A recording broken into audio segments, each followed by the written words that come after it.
Welcome to the worst of the best podcast. You wanted the best. Well, they didn't freaking make it! So here's what you get. From Canada, Ryan and Jason.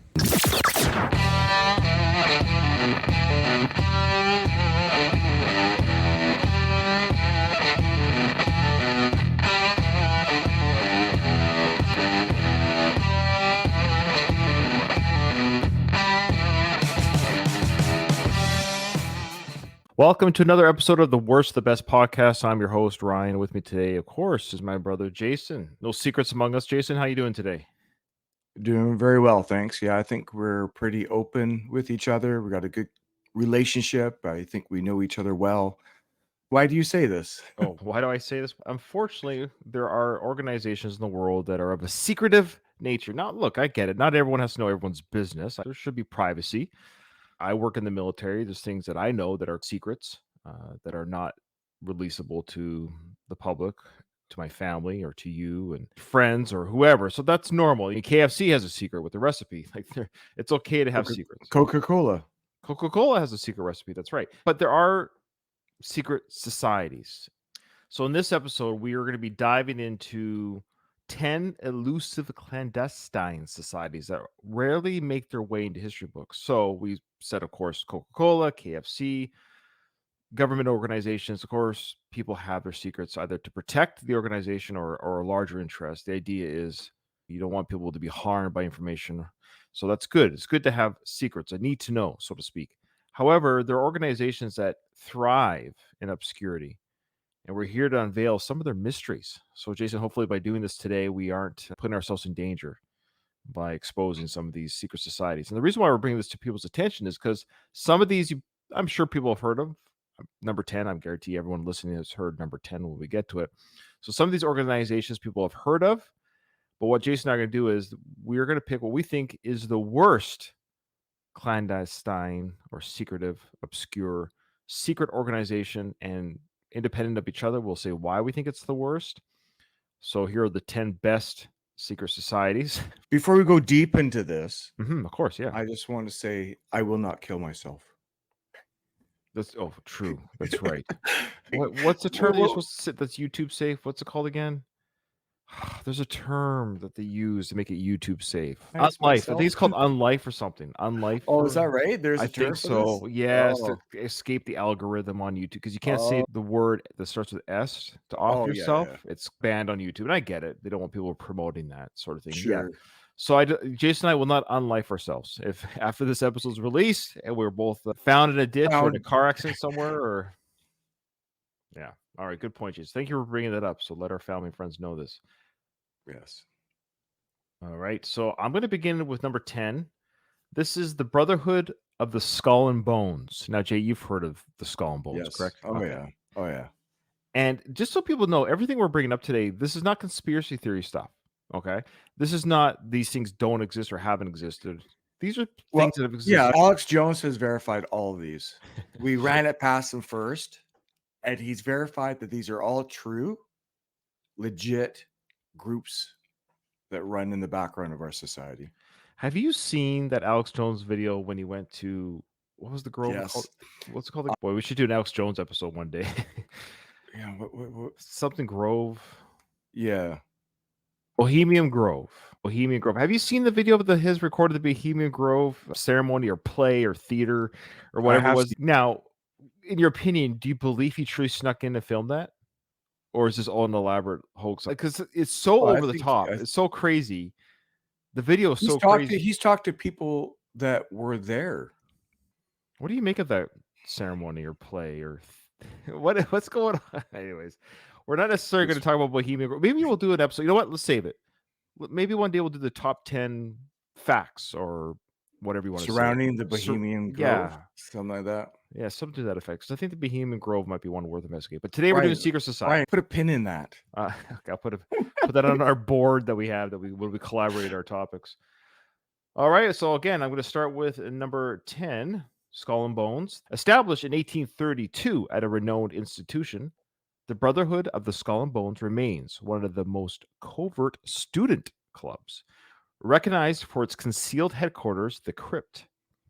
That's what they call it, the Crypt. This exclusive organization ushers in just 15 new members annually, maintaining a highly restricted circle of fewer than 800 living affiliates. Of course, we all know that George Bush and George W. were part of this group. Not too long ago, a media team, Jason, equipped with discreet recording equipment, captured a startling initiation ritual. So I'd recommend people to Google that, take a look. So, aspiring members endured a peculiar ceremony which involved exchanging unsettling banter and performing symbolic acts, including bowing to a skull at the feet of senior participants. Reports also allude to eerie gatherings where participants donned peculiar attire, reciting cryptic mantras. Members assemble routinely in a designated building they effectively called the crypt. According to an academic expert, membership details were veiled until the 1970s, but the unique traditions have been revealed or released to the public. Over the years, numerous notable individuals have emerged from the folds of this secret society, giving rise to an array of unconfirmed conjectures. This is where the conspiracy stuff would come in for people. One prevailing belief implies a covert link to a government agency. The agency, however, has ardently dismissed any such connection as the CIA, even addressing it in light of the release of a popular film. The film was called Skulls or Skull and Bones or something like that. It came out in the early 2000s. Yeah. Yet the truth remains buried in secrecy, of course. Yeah, Skull and Bones, Jason. Student Secret Society. What do you think? It feels like it's a very legit group of people. What that allows this group of people to do after they become Yeah. a member of Skull and Bones, that's where you can go down many different rabbit holes chasing what it is that these people do after the fact. Yeah. And why are they chosen initially? And why is it this one particular school? Like, if I went to the University of Victoria, I would never be tapped to be a part of the Skull and Bones. So, of course, if people don't know, and I didn't say it, but yes, the Skull Bones Society is held at or founded at Yale University. So that's where you have to go. So, like Jason's saying, if we went to the university here in Victoria, we're never going to be a part of that group. So it's very interesting that you have to be a student at Yale, and then I guess only 15 of those students get to go in. Now, I admit I would love to be selected to be a part of this group. Just to say that I'm part of the group, if that makes sense. I don't know. It's probably what it is nowadays more than anything. Yeah, I can't really rattle off all the things that I've read or learned about it over the years, but the very beginnings of it is very interesting. Is the skull that they worship, isn't that Geronimo? The whole beginnings of it, why did they start this group? And they're just creating allegiances and alliances to help further themselves, and it just carried on. So Skull and Bones, Jay, does have a reputation for stealing keepsakes from other Yeah. Yale societies or campus buildings and strive to outdo each other's crooks. Like you're saying, Jay, the society has been accused of possessing the stolen skulls of Martin Van Buren and Geronimo and Pancho Villa. Whether that skull that media team saw being worshipped or bowed to was Geronimo or not, we'll never know. They have taken famous skulls, yeah. Okay, Skull and Bones, yeah, famous one. A lot of rumors about clandestine activity or connections to CIA and the Illuminati, and there's a whole. Yeah, they start there. And I guess the genesis of this idea was, hey, we're at this prestigious school. We create an allegiance with each other.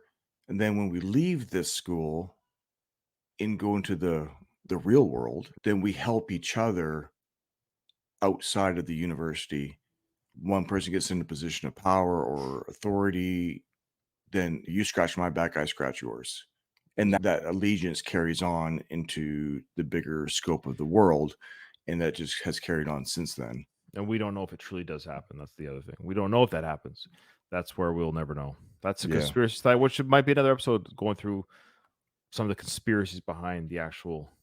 So when we go over these secret societies, Jay, so just so you know, we're not going into the conspiracies that these societies necessarily created, so much as these societies exist and this is what they're known for, or as much as is verifiable known for, is a better way of saying it. All right, so that's the verified parts of that. So what do you got for there for number 9? So we delve into the eerie world of the Leopard Society. Have you ever heard of this one, right? No, now we're getting to a lot of these I haven't heard of other than number Okay. 10, Leper Society. What's Oh, that? interesting. Okay, Have Leopard you? Society. No, Okay. no. A secretive group associated with a series of gruesome deaths in West and Central Africa during the 19th and 20th centuries. In the 1920s and 40s, this society was accused of being behind a string of fatalities, resulting in the execution of several alleged members by colonial authorities. Moving into the 40s, over 200 deaths were linked to this cult in Nigeria, leading to the execution of 77 individuals. However, concrete information about the Leper Society remains scarce, making it challenging to separate fact from misconceptions rooted in historical racism and colonial anxieties. Draped in the leper skins and wielding metal claws, members of this group reportedly carried out brutal attacks, mutilations, and even cannibalistic acts. Their belief was that consuming human flesh and blood would grant them supernatural strength. So this one's very interesting. This was an earlier one, and it sounds like one that doesn't really exist today anymore. As late as 1940s, this kind of activity in this area isn't happening anymore in Western or Central Africa. But the idea that they would drape themselves in leopard skins and have metal claws, I can see this happening in the sense of if they're going after colonial authorities, and especially if they're people that aren't part of the country. Yeah. Yeah. So they're like, off with you. You're not wanted here. We don't want you here. And it's just almost like a scare tactic, too. Like you'd be scared to see this group of people coming in like animal costumes and metal claws. And whether they ate the human flesh, maybe they just put it in their mouths or something and spat it out as sort of a scare tactic. I don't think they really sat around the table eating it for dinner. No, I can envision just a group of people who are pushing back against people who are taking over their country or feeling like they're being taken over. And yeah, basically taking things into their own hands and agreeing that this is the tactics that they're going to use.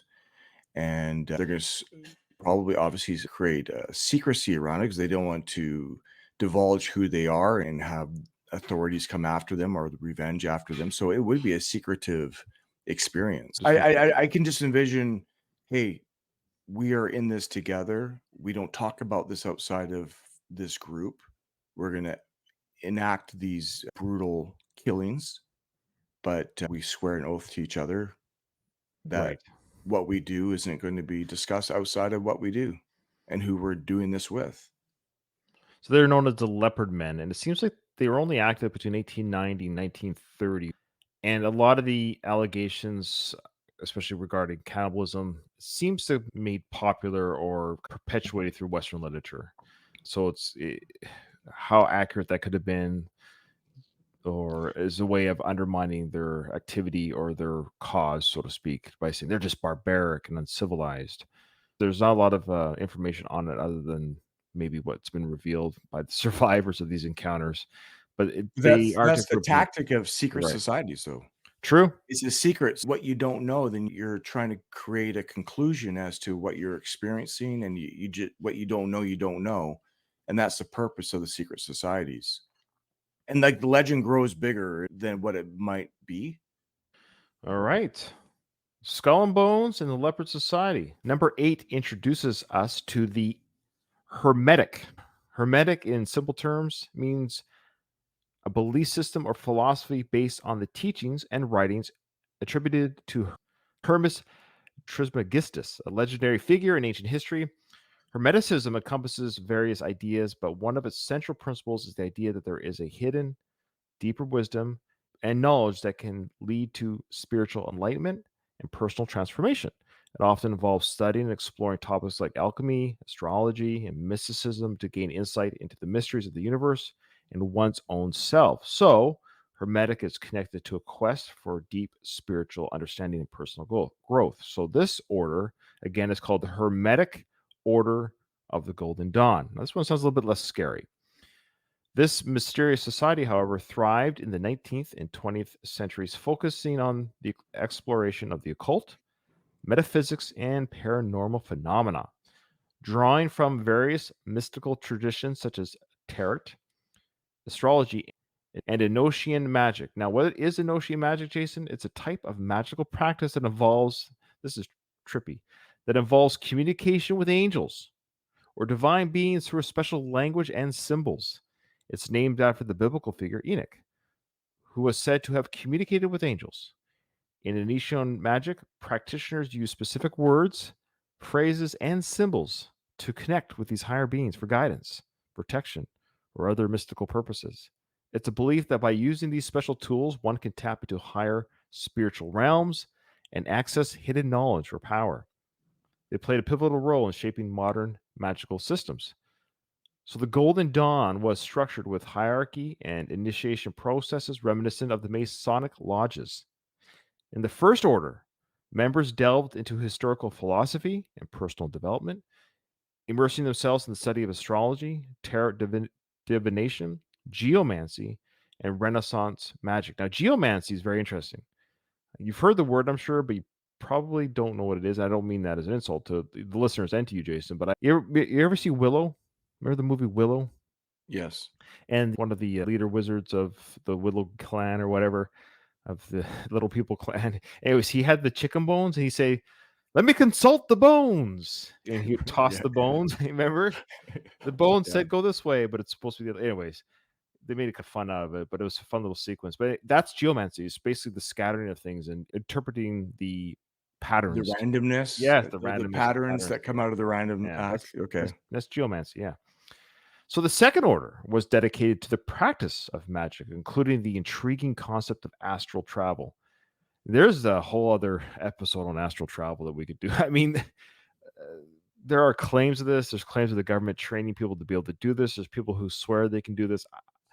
Yeah, I don't know. Is that the remote viewing idea? Yeah, the idea that you can be like Yeah. me here in Ottawa, I can astral travel to where you are in Victoria and look around and see what's going on over there Yeah, in your yeah. house. These programs, specifically through the military, have tapped into this. Yep. It seems very legit that there are people who have very high accuracy in the process of. It sounds like remote viewing to me. That's the Yeah, that's wording I what would it is. That's what use. it is. Yeah. I've listened to some podcasts or in some YouTube videos, actually, 2 weeks ago, of a guy that was a part of the CIA using it and the tests that they would do to confirm somebody has the ability to do these things, and the accuracy of them performing in these tests Mm-hmm.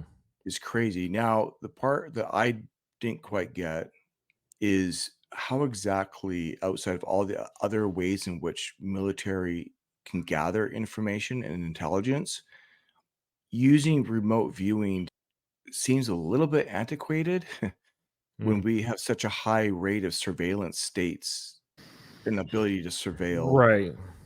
Oh, let's confirm with the guy that can remote view that the target is where we actually think it is, based on a whole bunch of other pieces of intelligence. I don't know, but seems like it's possible. And then lastly, the Third Order, this is the one that's even shrouded more in secrecy, is governed by mysterious leaders who guided the lower orders through discreet communication. So there you go. That again is the Hermetic Order of the Golden Dawn. Can you tell me what year was this approximately? Thrived in the 19th Yeah. and 20th centuries. Whether it's still thriving now or around, I'm sure it is. I get some of it, meaning finding your best self, focusing on yourself, deep spiritual understanding and personal growth. I'm all behind that stuff. Sure. That's but since the dawn of time, people have tried Sure. to figure out the meaning of life and how to improve our existence. Yeah. But the tapping into paranormal stuff and talking to angels, that stuff just scares me. I don't want to talk to ghosts. You don't have to join, Ryan. Okay. This secret society isn't for you then. Oh, you know what? That should be our worst pick. Which is you have to join 9 of them. Which one do you refuse? Don't you pick? Refuse to join the most? Yeah. I find it intriguing. It's interesting to see people who feel like they're having these experiences and it feels very real to them. Yeah. But it sounds like it's also at a time where our understanding of, I don't want to throw this around, but like science, right? There just didn't have a full, they're not able to connect dots as to why is there lightning, for an example. And then you come to a conclusion as to why we have lightning. based on no other pieces of information, because there is nothing for them to gather that information from. Science hasn't been able to answer that for them. So that's why I was wondering what year these were. That is an interesting one. I really like that one. What do you got there for the next one? Yeah, 7 here is we delve into the intriguing story of the Molly Maguire, a secret society with roots in Ireland in the 1840s. Originating as a response to unfair treatment by landowners, their members conceal their identities by donning women's clothing and darkening their faces with burnt cork. So they cross-dress and Yeah. blackface. They'd be canceled today. They I would mean, definitely. The Molly Maguire group, I don't think they're thriving today. now, fast forward to the United States, an American branch, primarily comprising Irish Catholic miners, emerged in Pennsylvania. These American Mollies were driven by a dual purpose: to protest harsh working conditions and exploitative employment practices, and to resist being conscripted into the Union Army during the Civil War. They were alleged to have targeted their employers, assassinating 24 foremen and supervisors during the 1860s and 1870s. Wow. However, it was their efforts in labor organizing that ultimately led to their undoing. When their activities began to threaten the profits of the Reading Railroad, the company's president dispatched a detective to infiltrate the group. Following a lengthy 2.5-year investigation, the same railroad president assumed the role of their chief prosecutor in a series of trials that resulted in 20 men being executed. According to the historian Kevin Kenny, the trials were marked by flagrant injustice. The prosecutors were largely associated with the railroad or mining companies, and there were no Irish Catholics on the jury, and the evidence presented by the detective was highly questionable. Eventually, John J. Kehoe, the reputed leader of the Mollies, received a full pardon from the governor of Pennsylvania more than a century after his hanging in December 1878. Wow. That'd be a fun movie. Yeah, I actually thought this was the beginning of where unions came from. Probably because this was 1878, where John J. Kehoe was hung in 1878. I would say, yeah, probably that whole idea of unionization, because basically the Reading Railroad Company, they were giving poor working conditions, as always, to turn a profit. And these men were like, hey, you can't treat us this way.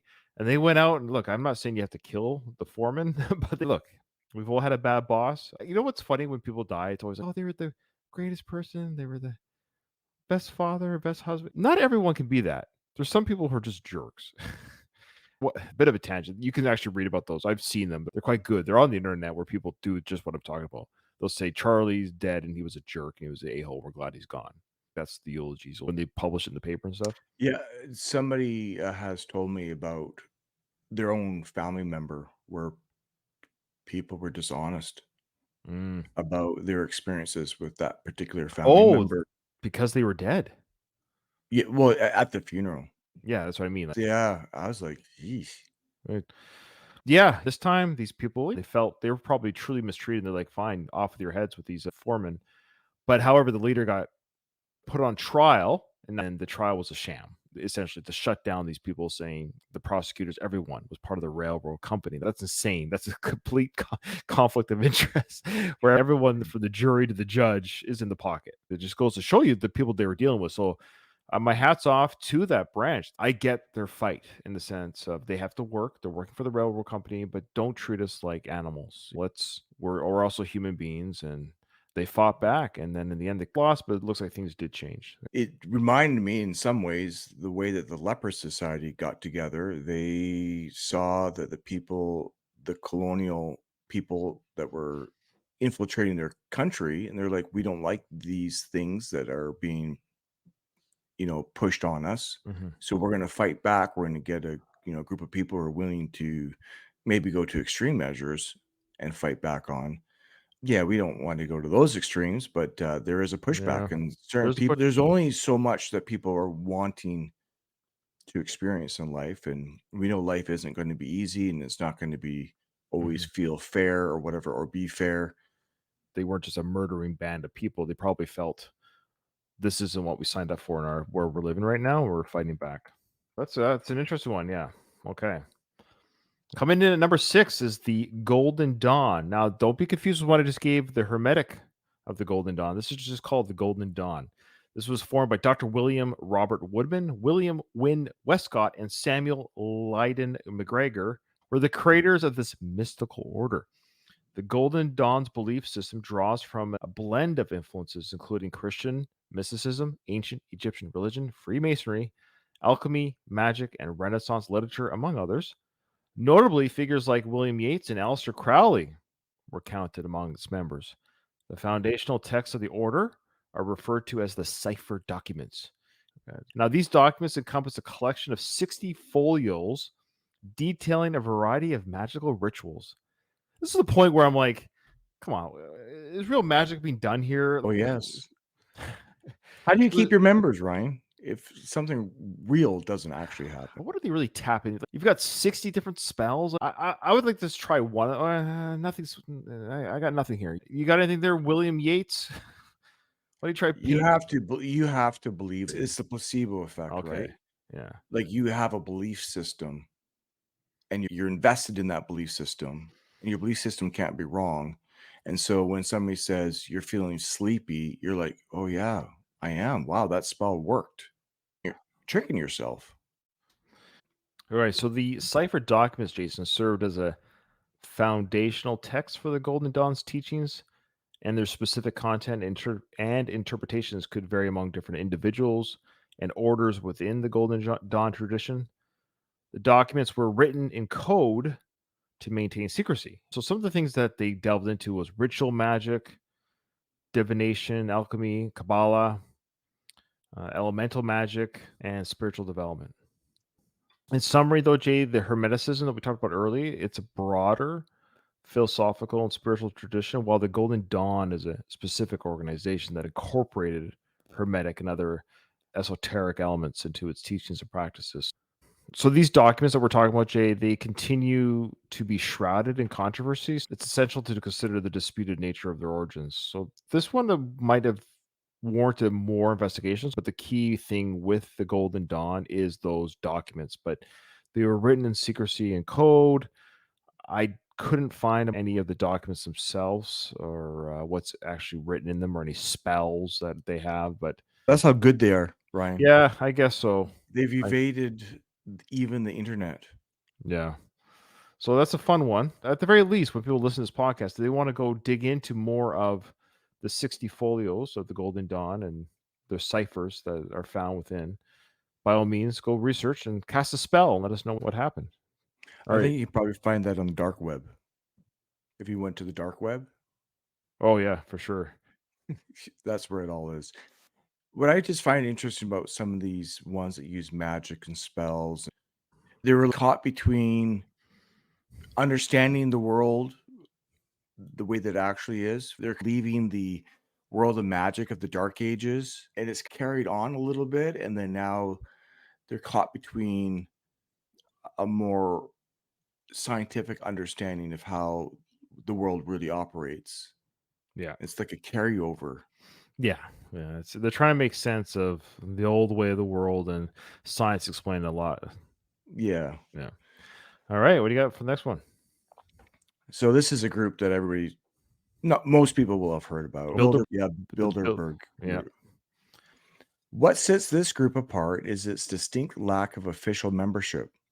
It's essentially a label for a gathering of influential individuals who convene annually in utmost secrecy, often with a robust military and government sponsored security. Mm. The topics of discussion remain concealed, leading us in the dark about their conversations. These gatherings resemble conferences typically hosted at luxurious five-star hotels around the world, and the inaugural meeting occurred in 1954 at the Hotel Bilderberg in the Netherlands. Oh, I see. The original idea stemmed from a group of individuals, including Polish political advisor Joseph Rettinger. Concerned about the rise of anti-American sentiments in Western Europe, they proposed an international conference aimed at fostering understanding between the cultures of the United States and Western Europe. While the agenda and participant list are not publicly disclosed by the group, it's unclear whether such details are intentionally kept confidential. The contents of these meetings remain veiled, and attendants pledged to maintain secrecy about the proceedings. The group justifies its confidentiality by asserting that it allows for open and candid discussions without concern about media interpretation. As you can imagine, the Bilderberg group is perpetually embroiled in controversy and surrounded by an array of conspiracy theories. The allure of what happens behind closed doors is undeniable, but their secrets remain closely guarded. But would you like to be a fly on the wall for one of those meetings? I would, just to see, is what they're talking about really a concern? Or is it just private? Or is it just like a big think tank of huge corporations that just try to further their global influence? Like, it reminds me of like Right. first World Economic Forum. How can we influence the world to benefit us as the people at the top? So how can we manipulate policies, governments, laws? How can we help do that so that it furthers our benefit? Not really to help anybody else, but the bottom line. That's how I view it. Is there anything really going on that's really going on, or is it just because it is a secret that we create this mystery around it, or is it just a bunch of rich people talking, or is it like the rich people are talking about what war is next? How do we stop or control this war, or who do we give money to? This military power? I don't know, man. They got to have a meeting somewhere. They got to meet somewhere. And I wonder how much security screening is done, because if it's at a hotel or whatever, who goes in and makes sure there's no wiretapping, a microphone on the wall, listening. Yeah, I know this is something, no surprise here, that Alex Jones in the past he's riled against. It seems like that Bohemian Grove group is quite attached to the Bilderberger group. There's a crossover there, which would make sense. Hey, look, there's corporations and groups of people that are so powerful and unfortunately influential because money, that our society is manipulated in ways that, yeah, by people who are in power. And you're not going to that group unless you have power and money. Here I got You're something not here. invited. The Bilderberg annual meeting is now held in Austria. It's billed as the most secretive meeting in the world. There's no minutes taken, no press reports, no interviews. There's people who obviously protest this meeting, so they know it. Like we just know now, it's held in Austria apparently. So there's signs out here: "Say no to the Bilderberg New World Order, get out, stop Bilderberg Mafia." So people accuse it of being the New World Order. So the public does know about this. U.S. and European business and political leaders attend. These are some of the people that have attended in the past. We got Prince Charles, Obama. This year, we've got Harry Kissinger and Eric Schmidt. Some of the topics are cybersecurity, Russia, terrorism. Yeah, the wars are going on in the world, things like that, of course. There's one thing to have groups of people get together and let's just chit chat, but to be protected by military, Yeah. that's the part I don't understand. Who is funding the military, and why is the military of Austria feeling the need to protect this meeting? That's what makes me more concerned than what they might be talking about. That one's a fun one to delve into. Again, maybe another episode we can get into whatever the internet has, top 10 Yeah, things discussed or exposed, or maybe there's nothing and maybe it's just that secretive. Okay. but Go again, ahead. you don't need the military to protect a meeting of nothing. You shouldn't. Yeah. They're manipulating the world that we live in, and obviously to Right. benefit Oh yeah. them. Yeah. We have no say in this. They do. Yeah. All right, moving on to number 4. We encounter the Independent Order of Odd Fellows. I love this name, the Independent Order of Odd Fellows. The term Odd Fellows encompasses an international collection of societies with origins tracing back to London in the 1700s. The Independent Order of Odd Fellows, an offshoot of this historical tradition, still exists today.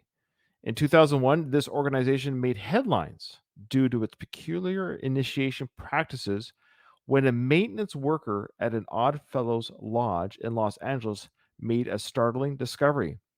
Human remains were found concealed behind a wall and were subsequently seized by law enforcement. The nature of their presence still remains a mystery, however, leaving us to wonder whether it was connected to a ritual or some undisclosed occurrence. Uncovering the truth is a path I don't think Jason and I want to do ourselves. I don't want to get mixed up with these guys.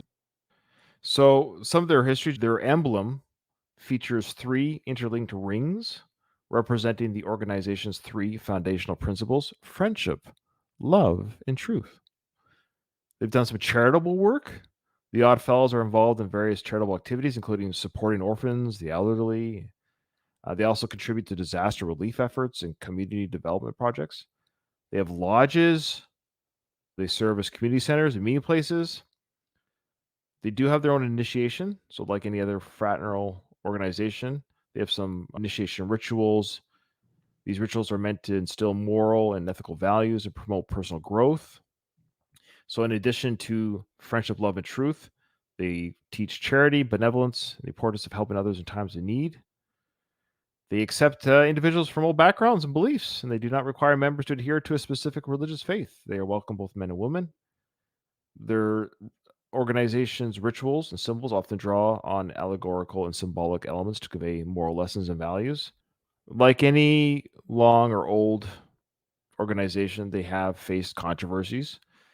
But in its early history, they did practice racial and gender discrimination. Some lodges excluded African Americans and women from membership. That has changed over time. They do have a high level, again, that's why they're on the list, of secrecy in some of their rituals and activities. I couldn't find anything what they do. So this secrecy has led to suspicion and speculation in the past of some nefarious things that go on during that. They have seen a decline in their membership. They almost sound Freemasonry to some degree in that sense. It's almost like a church without being religious. Right. Sounds like they're just a community of people that get together and teach peace and love type thing, but they don't worship a godlike figure as far as I can tell. But there's still a fraternity. It's weird. There's always that initiation. There always has to be some sort of initiation. Why? Why the handshakes and the high fives and the slitting of wrists? I don't get all that stuff. It must be a human thing. I don't know. It's weird that you couldn't just teach peace, love, and charity without having to do initiation rites. How does that affect your behavior? Just being a good person, or why the secrets? Why any secrets? I don't get it. It's a club. At the end of they're all clubs. Yeah. There's a psychology behind it, obviously. Sure, we're not smart enough to delve into that psychology, but yeah, the sense of belonging, exclusive belonging to a club. I guess there's some sort of draw to that.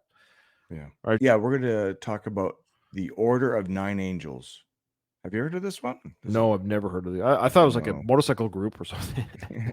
The group, established in the 1960s but gaining wider recognition in the 90s, claims allegiance to Satanism and has garnered attention due to their anti-Semitic ideologies and activism. I wonder if they're a buzz right now. Yeah. Their beliefs encompass the notion of human sacrifice as a means to purge weakness and an ambition to conquer the masses. Members view this as an individual pursuit of excellence, driven by the study of what they perceive Satan offers. Intriguingly, recent findings suggest that this group exhibits unique demographics compared to other satanic organizations. It boasts a higher proportion of female supporters, more women with children, a comparatively older membership, and individuals from relatively more affluent backgrounds. So, if anything, they seem to embrace diversity in their own distinct way. Oh, wow. There you go. As long as you're not of the Jewish faith, I think you're good to go. So some of their beliefs, Jay, of course, includes elements of Satanism, dark magic, the promotion of violence and radical actions. The group's writings advocate individualism, amorality, and the pursuit of personal excellence through experiences that challenge societal norms. They've been criticized, obviously, because they promote hate, violence, and dangerous ideologies. It's not really a centralized organization, but more of a loose network of individuals and groups who share its beliefs. Its legal status activities can vary by location. Depends on where you live, whether Yeah. murdering people is okay or not. Yes, they have extreme and controversial beliefs. So if you want to join them, you can. I'm not sure what their website is, but I'm sure you can Google it and join them if that interests you. All right. My last one is number 2. It's the Hellfire Club. So this club is situated in Dublin. It began as a hunting lodge frequented by the city's elite during the 1700s. See the sometimes the common theme here with all these clubs. Yeah. It's money and power, and what can you bring to our club type thing. Its ruins grace the summit of Montpellier Hill, overlooking the adjacent Massey Woods. The shroud of secrecy that enveloped the club gave rise to speculation that its members were practitioners of Satanism and devil worship. In this particular society, the leader held the title of the King of Hell. It's a good band name, or a good song title, I should say, for and often adorned the guise of Satan, complete with horns and wings and hooves. That was Halloween. They're dressed up for Halloween. Meetings featured an eerie tradition of setting a place for the devil himself in hopes of his attendance. Man, he didn't show up again. He sucks. A plethora of chilling stories surround the Hellfire Club, including accounts of black masses, animal sacrifices, and even human rituals. One of the most notorious tales involves a stranger who joined the club members for a game of cards. When a card fell to the floor, he bent down to retrieve it, revealing cloven hooves in place of feet, leaving everyone in shock. Another tale revolves around a young farmer who, out of curiosity, attended one of the club's clandestine gatherings. He left the next morning trembling and terrified and unable to speak, and seemingly plagued by memory loss for the rest of his life. So there you go, some urban tales out of this group. But who Sounds knows? like the early beginnings of the Bohemian Grove. Like they just have these Yeah, that's right. play, and then you have this kid that can't decipher that if he's seeing something that's real, like they just trick themselves. It's like Yeah. watching a scary movie and you actually being scared, but go, okay, but it's just a movie. So how scared can you actually be when it's not real? What do you think? Bored rich people? Yeah. They got nothing else to do. I think that's what it is. Honestly, poor people don't have time for this. The working, the farmers, the people that are in the fields. I don't have time to put on hooves and play cards, okay, and have these like orgies and things. Like we don't have time for this. I gotta go Well, milk the then cows, and be poor the rest of your life then, Ryan. I guess so. If you don't want to be like us, then Most of these are privileged things. You almost have to be in a privileged position to be a part of this group. Even if I was like a billionaire, like I'd be like, yeah, I got an invitation. I'd be, I can't I do don't it. want to drink blood today. I don't feel like drinking blood. Is that okay? No child sacrifice, please. I'm good. I'm good. All right, Jay, you've got the last one. Okay. The German Thule Society. This society, established in August 1919 in Munich, harbored a rather direct approach to their vision of a new world order, population reduction through the termination of lives. Hmm. Thule members engaged in a range of unsettling practices from sexual magic to racist chants and black magic. They were also notorious for participating in supernatural displays where they sought the guidance of demons. Rumors persist that a demonic ritual, possibly involving the future German leader, played a role in shaping his transformation into the sadistic ruler known to the world later on. Which German leader are we talking about? Hitler? Unsurprisingly, getting entangled with such a group would be a risk most wouldn't dare to take. Obviously, a horrific secret society to be a part of. This one almost takes the cake. So there you go, folks. Those are the 10 secret societies. We now have to pick what we think is the worst one. Oh boy, there's some humdingers here. So a lot of this, of course, is like the Thule Society. Sure, they wanted reduction in the termination of lives. Did they actually do it? I don't know. A lot of it, I call it like saber rattling. Yeah, we have these crazy ideas Yeah, and we're going to exactly. revolutionize the world, and nothing comes of Nothing it. happens. The world continues. To a certain degree, life just goes on. I'm still going to work on Monday. I got a family to feed. I got things to do. I don't know what you want me to say or do. And so there seems to be a lot of saber rattling with these elite people. So even with the Munich one, sure, I get to practice sexual magic. Not too crazy about doing racist chants. I guess that's what you got to do when you're part of this group. So I think my pick for the worst one is the one that you had, Jay, the Order of the Nine Angels, and they're still around. And their belief system encompasses the notion of human sacrifice as a means to purge weakness. I don't know if I can just stand around while that's happening. A lot of this other stuff is odd, and the occult and magic and secrecy and racism maybe, but the idea of just like literally killing somebody to better myself spiritually, I gotta admit, this one might be the hardest one to join. Fair enough. That's actually the one I was going to pick too. Sure. That one just it, it actually seemed pretty legit. Yeah, that's what I mean. Is The last one that we just spoke of, this number one, that's a very close second. But like of you say, course I'm I not think sure. it led to Nazism, I believe, is the idea that it led to some of Hitler's idea of getting rid of the lesser lives of what he considered to be lesser races of humans. It's hard to say. Yeah, but based on the rules that we have, we can only pick one. It's the worst I one. guess It's the worst one. it's the worst of the Because it's the most recent and it's still around probably, or it sounds like as late as 1990s. And yeah, don't come after us, Nine Angels, Order of Nine Angels. Please don't come after us. We're just saying you're the worst one of this group. I will say the best one, the one I would like to join. Here's a kind of a flip side, more of a positive note. I think the one I would like to, the Bilderberg group. I want to go to the meetings. I want to be a fly on the wall and see what they're talking about. My guess is a lot of it would be very boring. it's just a lot of, I think, Political hack slapping. Oh yeah. Oh, Sure. great job. You're doing amazing. Putting you- Rod." Or like General Electric, we love your new light bulb. It's just revolutionary, and Right. like whoever's involved in this group, it's just I probably a lot of backslapping, and Right. just the military presence makes me feel like it's a lot more than that. Yeah. You don't need military security if you're in nothing. All right. Thanks everyone to join us for this episode. Thanks to those secret societies who may have watched this with us. Please go easy on us. So just remember, we're just reporting the news, man. We're just reporting it. Don't find us.